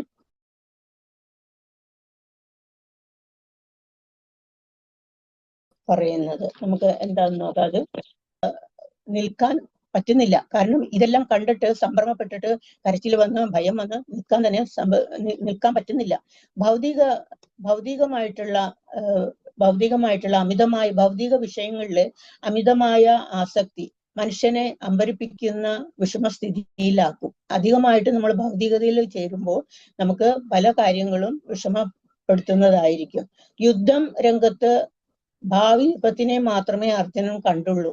ശത്രുക്കളെ ജയിച്ചാൽ പോലും തനിക്ക് സന്തോഷിക്കാനാവുകയില്ല എന്നാണ് അർജുനൻ വിചാരിക്കുന്നത്. എല്ലാവർക്കും സ്വന്തം കാര്യത്തിലും ക്ഷേമത്തിലും മാത്രമാണ് താല്പര്യം, പരമാത്മാവിന്റെ കാര്യത്തിലല്ല. ശരിക്കും പറഞ്ഞാൽ യഥാർത്ഥമായ സ്വാർത്ഥ താല്പര്യം കൃഷ്ണനിലാണ് നിലകൊള്ളുന്നത്. ബദ്ധനായ ഒരു ജീവാത്മാവ് അത് മറക്കുകയും തന്മൂലം ഭൗതിക ക്ലേശങ്ങൾ അനുഭവിക്കുകയും ചെയ്യുന്നു. യുദ്ധത്തിൽ വിജയം നേടിയാലും അത് തനിക്ക് ദുഃഖത്തിന് വഴിയൊരുക്കുകയുള്ളൂ എന്ന് അർജുനൻ വിചാരിച്ചു. അതുകൊണ്ടാണ് ശരിക്ക് നമ്മുടെ സ്ഥിതി എന്താണ്? നമ്മൾ കൃഷ്ണ ഭഗവാൻ എന്ത് വിചാരിക്കുന്നു അതാണ് നമ്മൾ ചെയ്യേണ്ടത്. കൃഷ്ണനെ സേവിക്കുമ്പോൾ കൃഷ്ണ ഭഗവാൻ ഒരു പ്ലാൻ ഉണ്ട്. ആ പ്ലാൻ അനുസരിച്ച് നമ്മുടെ ജീവിതം മുന്നോട്ട് നീങ്ങുള്ളൂ. നമുക്ക് സ്വന്തമായിട്ട് ഒന്നും ചെയ്യാൻ ഒരു കഴിവ് പോലും ഇല്ല എന്നുള്ളത് നമ്മൾ ആദ്യം മനസ്സിലാക്കണം. കാരണം ഒരു പുൽക്കൊടി പോലും അനങ്ങണമെങ്കിൽ ഭഗവാൻ ശ്രീകൃഷ്ണൻ വിചാരിച്ചാൽ മാത്രമേ നടക്കുള്ളൂ. അല്ലെ ഒരു വിരല് നമുക്ക് അനക്കണമെങ്കിൽ ഭഗവാൻ വിചാരിച്ചാലും മാത്രമേ. ആ ഒരു ദൃഢവിശ്വാസം നമുക്ക് ഭഗവാനിലുണ്ടെങ്കിൽ പിന്നെ ഏത് തരത്തിലുള്ള വിഷമങ്ങൾ വന്നാലും സന്തോഷം വന്നാലും എല്ലാം നമുക്ക് ഒരേപോലെ ആയിരിക്കും. ഈ സുഖദുഃഖങ്ങള് ഈ മഴയും വെയിലും വന്നു പോകുന്ന പോലെയുള്ള ഒരു ഇതുപോലെ ആയിരിക്കും. അപ്പോ നമ്മുടെ നിത്യ സ്വഭാവം എന്താണ്? ജീവേര സ്വരൂപേയ ഹയ കൃഷ്ണാരെ നിത്യദാസ. നമ്മൾ കൃഷ്ണന്റെ നിത്യദാസന്മാരാണ്. അപ്പൊ അത് നമ്മൾ മനസ്സിൽ എപ്പോഴും ഉണ്ടായിരിക്കണം. ഇനി അടുത്ത ശ്ലോകം 31. നചാശ്രേയോ അനുപശ്യാമി ഹത്വാ സ്വജനമാഹവേ ന കാംക്ഷേ വിജയം കൃഷ്ണ നചാരാജ്യം സുഖാനി ച. വിവർത്തനം: ബന്ധുക്കളെ യുദ്ധത്തിൽ കൊല്ലുന്നത് കൊണ്ട് എന്ത് ഗുണമുണ്ടാവുമെന്ന് എനിക്ക് മനസ്സിലാവുന്നില്ല. കൃഷ്ണ, എനിക്ക് വിജയം ആവശ്യമില്ല. രാജ്യമാവട്ടെ സുഖമാവട്ടെ എനിക്ക് വേണ്ട എന്നാണ് അർജുനൻ പറയുന്നത് കൃഷ്ണനോട്. കാരണം ബന്ധുക്കളെ എല്ലാം കൊന്നു കഴിഞ്ഞാൽ എല്ലാവരും മരിച്ച് നമ്മുടെ സന്തോഷത്തിൽ പങ്കുചേരാൻ ആരും ഇല്ല എന്ന് പറയുമ്പോൾ നമുക്ക് എങ്ങനെയാണ് സന്തോഷിക്കാൻ പറ്റുക? നമുക്ക് സന്തോഷിക്കാൻ നമ്മുടെ ബന്ധുക്കൾ വേണം, സുഹൃത്തുക്കൾ. ഒരു സന്തോഷം വന്നാൽ നമ്മൾ വീട്ടുകാരോടല്ലേ പറയുക. അപ്പൊ അതിന് ഉള്ളവരില്ലെങ്കിൽ പിന്നെ എന്ത് സുഖമാണോ ഉള്ളതെന്നാണ് അർജുനൻ ചോദിക്കുന്നത്. അപ്പോ അതെന്താന്ന് നോക്കാം. ഭദ്രായ ജീവാത്മകൾ ചില സമയം യഥാർത്ഥമായ പ്രതിപത്തി കൃഷ്ണനെ മനസ്സിലാക്കാതെ ഭൗതികതയിൽ മുഴുകി ഇന്ദ്രിയ സുഖം അനുഭവിക്കുന്നു. സന്തോഷിക്കാം എന്ന് വിചാരിക്കുന്നു. ഇന്ദ്രിയ സുഖം അനുഭവിച്ച് സന്തോഷിക്കണം. അതാണ് ഭൗതികമായിട്ടുള്ള ഇത്. കലികാലത്തിൽ അത് പ്രത്യേകമാണ്. അപ്പോ ബന്ധുക്കളെ അല്ല ശത്രുക്കളെ പോലും ഹിംസിക്കാൻ അർജുനൻ ഇഷ്ടപ്പെടുന്നില്ല. ബന്ധുക്കളെ കൊണ്ട് തനിക്ക് ജീവിതത്തിൽ സുഖിക്കാൻ കഴിയില്ലെന്ന് ചിന്തിക്കുന്നത് കൊണ്ട് യുദ്ധം ചെയ്യാൻ ഒരുങ്ങുന്നില്ല. വിശ്വാസമില്ലാത്തവൻ ഭക്ഷണം കഴിക്കാനായിട്ട് താല്പര്യപ്പെടില്ല. വിശപ്പില്ലാത്തവൻ ഭക്ഷണം കഴിക്കാനായിട്ട് താല്പര്യപ്പെടാത്ത പോലെ. ഇപ്പൊ നമുക്ക് വിശപ്പില്ലെങ്കിൽ നമുക്ക് ഭക്ഷണം എത്ര നല്ല ഭക്ഷണം കൊണ്ടെന്ന് വെച്ചാലും നമുക്ക് കഴിക്കാനായിട്ട് താല്പര്യം ഉണ്ടാവില്ലല്ലോ. അതുപോലെ ആണ് അർജുനന്. ക്ഷത്രിയൻ എന്ന നിലയ്ക്ക് അദ്ദേഹത്തിന്റെ നിലനിൽപ്പിന് രാജ്യം ആവശ്യമാണ്. രാജ്യമില്ലാതെ നിൽക്കാൻ സാധിക്കില്ല. അങ്ങനെ വരുമ്പോ പൊരുതി എടുക്കാതെ വേറെ വഴിയുമില്ല. രാജ്യം ദുര്യോധനൻ തരികയില്ല എന്നല്ലേ പറഞ്ഞു. അതിനു വേണ്ടിയിട്ടാണല്ലോ യുദ്ധം ചെയ്യുന്നത്. അപ്പൊ അത് പൊരുതി തന്നെ എടുക്കേണ്ടി വരും, അല്ലാതെ ഒരു വഴിയുമില്ല. അതിന് അർജുനന് ഒരുക്കമല്ല. അത് പൊരുതി നേടാൻ അർജുനന് താല്പര്യമല്ല. കാരണം ബന്ധുക്കളെ എല്ലാം കൊന്നൊടുക്കിയിട്ട് എനിക്കൊരു സുഖം വേണ്ട എന്നാണ് പറഞ്ഞത്. ഈ നിലയിൽ കാട്ടിൽ പോയി നിരാശാപൂർണമായ ഏകാന്ത ജീവിതം മാത്രമേ ഇനി നയിക്കാൻ പറ്റൂ എന്ന് അർജുനൻ വിചാരിക്കുകയാണ്. ഇനി അടുത്ത ശ്ലോകം 32. കിം നോ രാജേന ഗോവിന്ദ കിം ഭോഗേർജീവിതേന വാ യേഷാമർത്ഥേ കാംക്ഷിതം നോ രാജ്യം ഭോഗാസുഖാനി ച. ശ്ലോകം 33. ത ഇമേ അവസ്ഥിതാ യുദ്ധേ പ്രാണാം സ്ത്യക്താ ധനാനി ച ആചാര്യ പിതരാ പുത്ര തഥൈവാചാ പിതാമഹഃ. ശ്ലോകം 34. മാതുലാശാശ്വരാ പൗത്ര ശല്യ സംബന്ധിനാസ്തഥാ ഏതാന്നാഹന്തുമിച്ഛാമി ഘനതോ അപി മധുസൂദന. 35. ശ്ലോകം. അപി ത്രൈലോക്യ രാജസ്യ ഹേതോ കിം നു മഹീകൃതേ നിഹത്യാദാർത്തരാഷ്ട്രാന്ന കാ പ്രീതി സ്യാ ജനാർദ്ദന. എന്താണ് പറയുന്നത് നോക്കാം നമുക്ക് ഈ ശ്ലോകങ്ങളിൽ. അതായത് ഭൗതിക ലോകത്തിൽ എല്ലാവരും അവരവരുടെ ഇന്ദ്രിയ സംതൃപ്തിയാണ് ആഗ്രഹിക്കുന്നത്. ഈ ഭൗതിക ലോകത്തിലാകുമ്പോൾ എല്ലാവരും അങ്ങനെ തന്നെയാണ്. തങ്ങളുടെ ഇഷ്ടപ്രകാരം ഭഗവാൻ അത് തന്നുകൊള്ളുമെന്ന് വാശി പിടിക്കുന്നു. ഭഗവാനെ സന്തോഷിപ്പിക്കുക എന്നതാണ് നമ്മുടെ ദൗത്യം. അതായത് സംസിദ്ധിർ ഹരിതോഷണം എന്ന് പറയും. അതായത് ഏത് വിധത്തിൽ ചെയ്താലാണ് ഭഗവാൻ സന്തോഷിക്കുക. ഞാൻ എപ്പോഴും നമ്മൾ ഒരു കാര്യം ചെയ്യാൻ പോകുമ്പോൾ നമ്മൾ ആലോചിക്കണം, ഞാൻ ഇത് ചെയ്താൽ ഭഗവാൻ നമ്മുടെ മനസ്സിന്റെ ഉള്ളിൽ തന്നെ ചോദിച്ചാൽ മതി. കാരണം പരമാത്മാവ് അവിടെ തന്നെ ഉണ്ട്.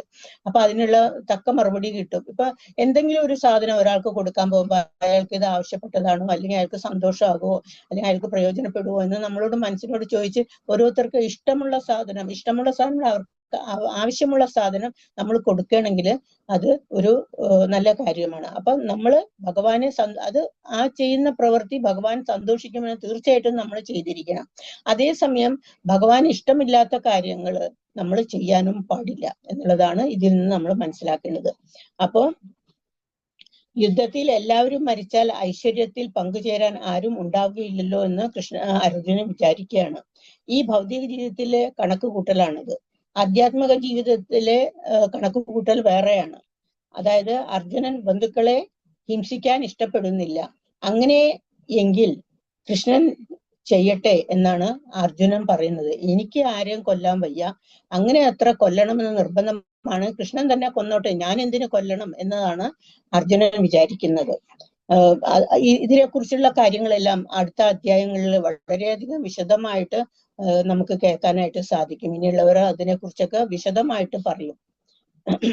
ഭഗവത് ഭക്തനായ അർജുനൻ ബന്ധുക്കളോട് പകവീട്ടാൻ ആഗ്രഹിച്ചില്ല. കാരണം ഭഗവാന്റെ നിശ്ചയം അവർ കൊല്ലപ്പെടണമെന്നാണെങ്കിൽ കൃഷ്ണഭക്തർ അപരാധികളോട് പക വീട്ടാറില്ല, കൊല്ലപ്പെടണം എന്നതാണ്. കൃഷ്ണൻ വിചാരിച്ചാല് ഒരാളെ കൊല്ലണം എന്ന് വിചാരിച്ചാൽ വേറെ ആർക്കും രക്ഷിക്കാനും പറ്റില്ല.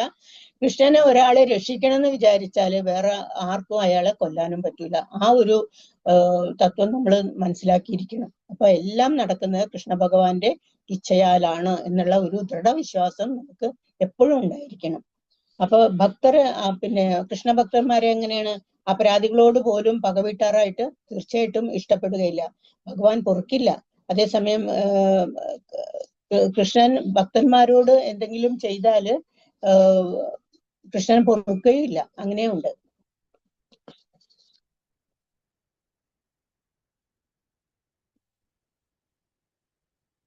ഇനി അടുത്ത ശ്ലോകം നോക്കാം.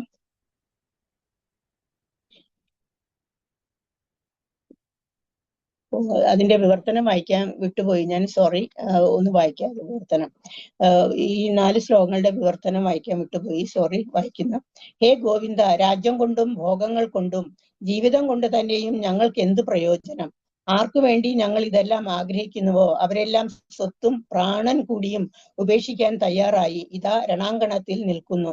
മധുസൂദന, ഗുരുജനങ്ങൾ, പിതാമഹന്മാർ, മക്കൾ, അമ്മാവന്മാർ, ശശുരന്മാർ, ശല്യന്മാർ തുടങ്ങിയ ബന്ധുക്കളാണ് ഇങ്ങനെ മുന്നിൽ നിൽക്കുന്നത്. ഞാൻ എന്തിനാ അവരെ കൊല്ലണം? അവരെ വധിക്കുകയിൽ ത്രൈലോക്യമാകെ നേടാം എന്ന് വന്നാലും ഞാൻ അവരോട് യുദ്ധം ചെയ്യാനില്ല. പിന്നെ എങ്ങനെയാണ് വെറും മണ്ണിനു വേണ്ടി അവരെ കൊല്ലാനാവുക? ജനാർദ്ദന, ധൃതരാഷ്ട്രന്മാരെ ഹിംസിച്ചിട്ട് ഞങ്ങൾക്ക് എന്തു സുഖം കിട്ടാനാണ് എന്ന് പറയുന്നത്. അത് വായിക്കാൻ വിട്ടുപോയതാണ്. ഇനി 36-ാമത്തെ ശ്ലോകം. ശ്ലോകം 36.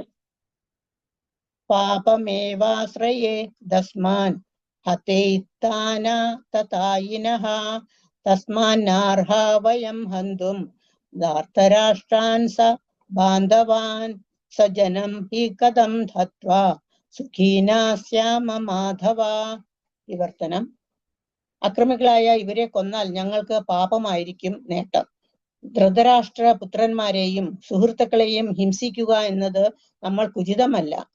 അല്ലയോ മാധവ, സ്വന്തം ബന്ധുക്കളെ കൊന്നിട്ട് എന്തു നേടാനാണ്? ഞങ്ങൾക്ക് എങ്ങനെ സുഖിക്കാൻ കഴിയും എന്നാണ് അർജുനൻ ചോദിക്കുന്നത്.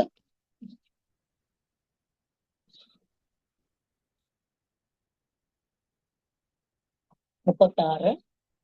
അതായത് വൈദിക പ്രമാണങ്ങൾ അനുസരിച്ച് 6 തരം അക്രമികളാണ് ഉള്ളത്. അതായത് വിഷം കൊടുക്കുന്നവൻ, പിന്നെ വീടിന് തീ വെക്കുന്നവൻ, മാരകായുധം കൊണ്ട് ആക്രമിക്കുന്നവൻ, സ്വത്ത് കൊള്ളയടിക്കുന്നവൻ, ഭൂമി കയ്യേറുന്നവർ, അന്യന്റെ ഭാര്യയെ അപഹരിക്കുന്നവൻ. അത്തരം അക്രമികളെ ഉടനെ വധിക്കണം. അതുകൊണ്ട് പാപമില്ല. സാധാരണക്കാരന് അനുയോജ്യമായ കർമ്മമാണിത്. അർജുനൻ സാത്വികനാണ്. രാജ്യം ഭരിക്കാൻ സാത്വികനാകണം, ഭീരുവാകാൻ പാടില്ല. ഉദാഹരണമായിട്ട് നമുക്ക് ശ്രീരാമന്റെ കഥ നോക്കാം. അതായത് ശ്രീരാമൻ എന്താ ചെയ്തത്? ഭാര്യയെ കട്ടുകൊണ്ട് പോയപ്പോൾ ലങ്കയിൽ ചെന്ന് രാവണ യുദ്ധം നടത്തി രാവണനെ കൊന്നില്ലേ? അപ്പൊ അങ്ങനെ ഭീരുവാകാൻ പാടില്ല. ഇങ്ങനെയുള്ള കാര്യങ്ങൾ ചെയ്യുമ്പോൾ ആ ചെയ്യുന്നത് സത്യമാണെന്നാണ് പറയുന്നത്. അപ്പൊ അർജുനൻ ആരെയും വേദനിപ്പിക്കാൻ ആഗ്രഹിച്ചില്ല. പക്ഷേ കൃഷ്ണൻ നിർഭാഗ്യത്തിൽ കലാശിക്കുന്ന പ്രവൃത്തി ചെയ്യാൻ തന്നെ പ്രേരിപ്പിക്കരുതെന്ന് കൃഷ്ണനോട് അർജുനൻ പറയുകയാണ്. പക്ഷെ കൃഷ്ണൻ ഭക്തന്മാരെ എന്നല്ല ആരെയും തന്നെ വിപത്തിലേക്ക് ഒരിക്കലും നയിക്കാറില്ല. കൃഷ്ണൻ ഒരു വെൽവിഷറും സുഹൃത്തും കൂടിയാണ് നമ്മളുടെ എല്ലാവരുടെയും എന്നുള്ളത് നമ്മൾ മനസ്സിലാക്കണം. ഇനി അടുത്ത ശ്ലോകം 37. യദ്യപേതേന പശ്യന്തി ലോഭോപഹത ചേതസഃ കുലക്ഷയാ കൃതം ദോഷം മിത്രദ്രോഹേ ച പാതകം. ശ്ലോകം 38. കഥം നാന്യേയമസ്മാഭി പാപദസ്മാന്നിവർത്തിതും കുലക്ഷയാ കൃതം ദോഷം പ്രാപശ്യദ്ഭിർജനാർദ്ദന.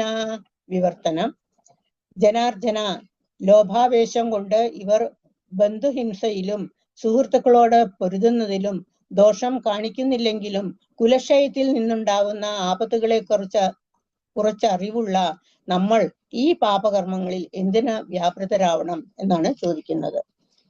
അപ്പോ എന്താ പറയുന്നത്? എതിർകക്ഷി ചൂതാട്ടത്തിനോ അല്ലെങ്കിൽ യുദ്ധത്തിനോ ക്ഷണിച്ചാല് ക്ഷത്രിയർ ഒഴിഞ്ഞു മാറരുതാണെന്നാണ് നിയമം. വെല്ലുവിളി സ്വീകരിക്കാതെ വയ്യ അർജുനന്. ഇവര് എങ്ങനെ യുദ്ധത്തിന് വിളിച്ചു? ദുഷ്ഫലങ്ങളെ അർജുനൻ മുൻകൂട്ടി കാണുന്നുണ്ട്. ഇത് നടന്നാൽ എന്തൊക്കെയാണ് സംഭവിക്കുന്നുള്ളത് അർജുനന് മുൻകൂട്ടി കാണുന്നുണ്ട്. മറ്റുള്ള കക്ഷികൾക്ക് അത് കാണാനായിട്ട് സാധിക്കുന്നുമില്ല. അതുകൊണ്ട് അർജുനൻ വെല്ലുവിളി സ്വീകരിക്കാൻ കഴിയുന്നില്ല. അർജുനന് എല്ലാവരും ചിന്തിച്ചു നോക്കി, അർജുനൻ യുദ്ധം ചെയ്യണ്ട. എല്ലാ വശവും അർജുനൻ ഇങ്ങനെ ചിന്തിച്ചു നോക്കി. ഇന്ന ചെയ്താൽ ഇതുകൊണ്ട് ഒരു സന്തോഷം ഉണ്ടാവില്ല, ദുഃഖം മാത്രമേ ഉണ്ടാവുള്ളൂ. അതുകൊണ്ട് എല്ലാ വശങ്ങളും കൂടി ചിന്തിച്ചു കഴിഞ്ഞപ്പോൾ അർജുനൻ യുദ്ധം ചെയ്യണ്ട എന്ന് തന്നെ തീരുമാനിച്ചു. അങ്ങനെ ഇനി ശ്ലോകം 39. കുലക്ഷയേ പ്രണശ്യന്തി കുലധർമ്മ സനാതനഃ ധർമ്മേ നഷ്ടേ കുലം കൃഷ്ണ അധർമ്മോ അഭിഭവത്യുത. വിവർത്തനം: വംശം നശിക്കുന്നതോടുകൂടി ഏറെ കാലമായി പുലർത്തിപ്പോന്ന കുലധർമ്മങ്ങൾ നശിക്കുന്നു. അങ്ങനെ ധർമ്മം നശിക്കുമ്പോൾ വംശത്തിൽ ശേഷിക്കുന്നവർ അധാർമിക കൃത്യങ്ങളിൽ ഏർപ്പെടുന്നു.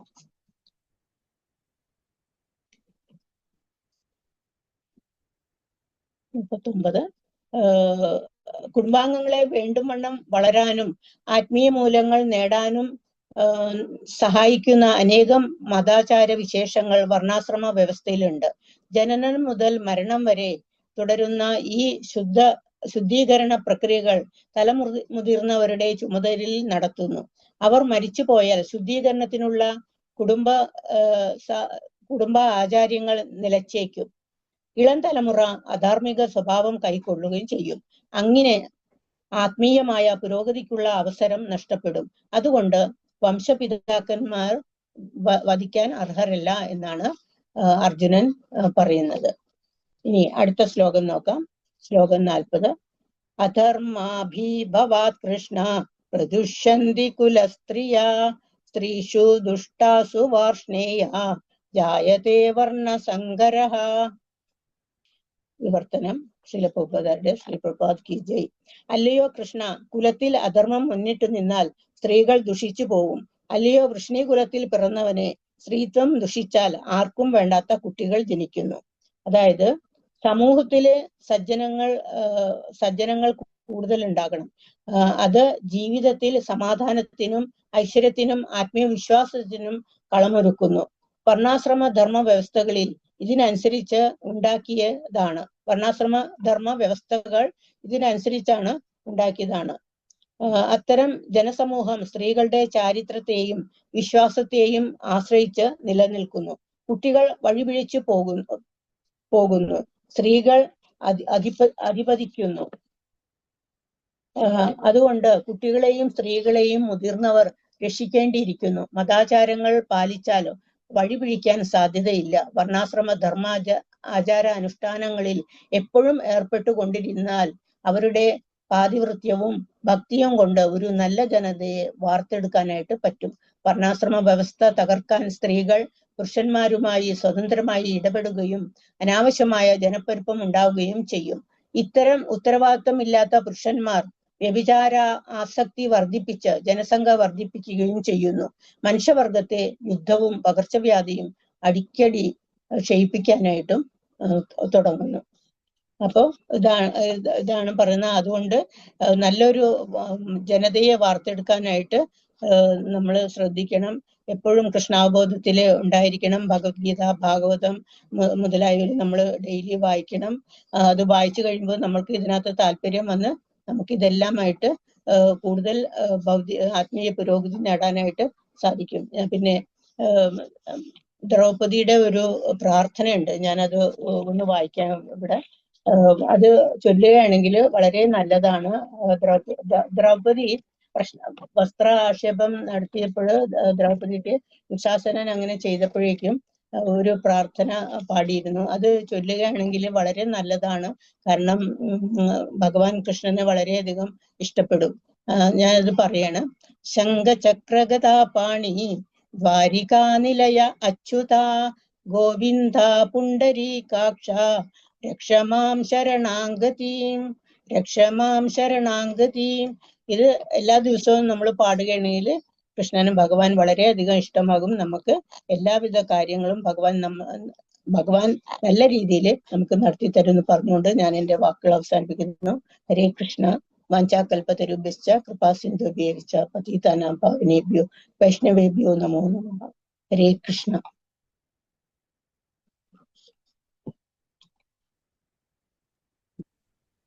ഹരേ കൃഷ്ണ. Thank you Mataji. ഓരോ ശ്ലോകവും നന്നായി പറഞ്ഞു തന്നു. ആർക്കെങ്കിലും എന്തെങ്കിലും സംശയം ഉണ്ടെങ്കിൽ മാതാജിനോട് ചോദിക്കും.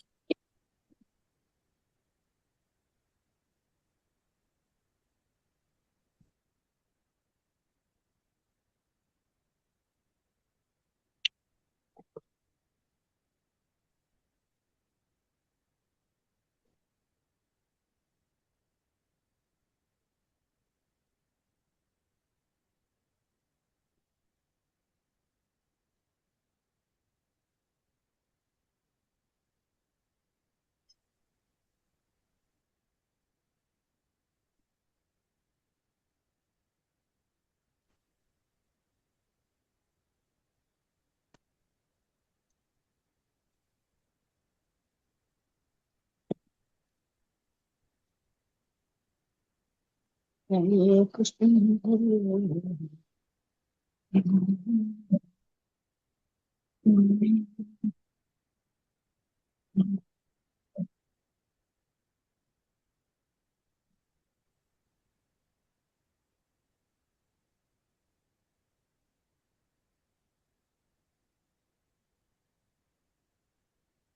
നമുക്ക് വൈൻഡപ്പ് ചെയ്യാലോ മാതാജി? മാതാജി ഒരിക്കൽ കൂടി ഇന്ന് ഗീതാ മഹാത്മ്യത്തെ കുറിച്ച് നമുക്ക് പറഞ്ഞു തന്ന ഹർ ഗ്രേസ്നാളിനെ രുക്മിണി ദേവിദാസി മാതാജിക്കും ഹരിനാമ മഹാത്മ്യത്തെ കുറിച്ച് പറഞ്ഞു തന്ന ഹിസ് ഗ്രേസ് പ്രേമമായ വ്രജേശ്വരദാസ് പ്രഭുവിനും ഭഗവത്ഗീത ക്ലാസ് എടുത്ത ഹർ ഗ്രേസ് ഭൂദേവി ദേവിദാസി മാതാജിക്കും ഇസ്കോണിന്റെ പേരിൽ നന്ദി പറഞ്ഞുകൊള്ളുന്നു. ഇന്നിവിടെ ക്ലാസ്സിൽ പങ്കെടുത്ത എല്ലാവർക്കും എന്റെ ഇസ്കോണിന്റെ പേരിലും നന്ദി പറഞ്ഞുകൊള്ളുന്നു. നരസിംഹ പ്രണാമത്തോടുകൂടി നമുക്ക് ക്ലാസ് അവസാനിക്കും.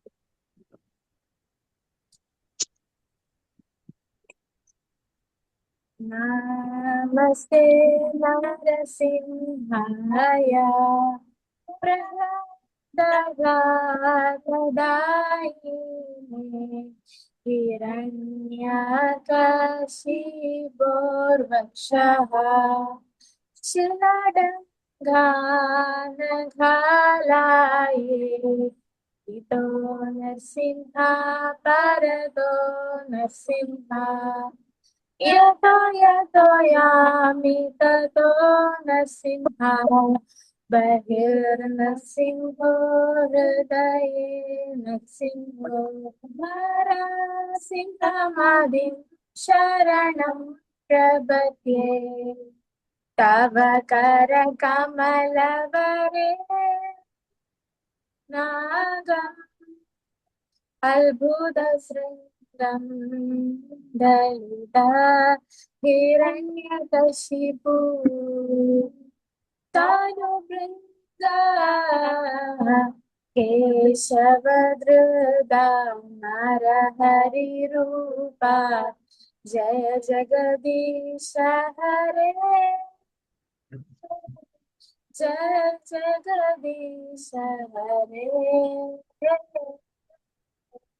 जय जगदीश हरे जय नरसिंह हरे जय नरसिंहदेव नरसिंहदेव जय नरसिंहदेव जय नरहरि जय नरहरि नरहरि जय नरहरि जय लक्ष्मी नरसिंह जय लक्ष्मी नरसिंह लक्ष्मी नरसिंह जय लक्ष्मी नरसिंह जय प्रहलाद महाराज जय प्रहलाद महाराज प्रहलाद महाराज जय प्रहलाद महाराज जय जय प्रभुपाद प्रभुपाद प्रभुपाद जय जय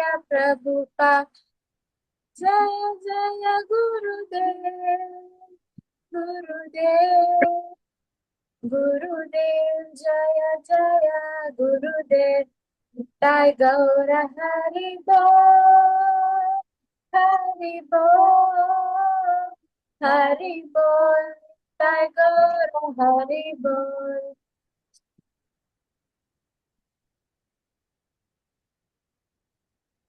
ഇന്നത്തെ സെഷൻ ഇവിടെ അവസാനിക്കുകയാണ്. ഇനി നമുക്ക് തിങ്കളാഴ്ച മീറ്റ് ചെയ്യാം. എല്ലാവർക്കും ശുഭരാത്രി. ഹരേ കൃഷ്ണ.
വിഷ്ണുപ്രിയ ക്ലോസ് ചെയ്യൂ.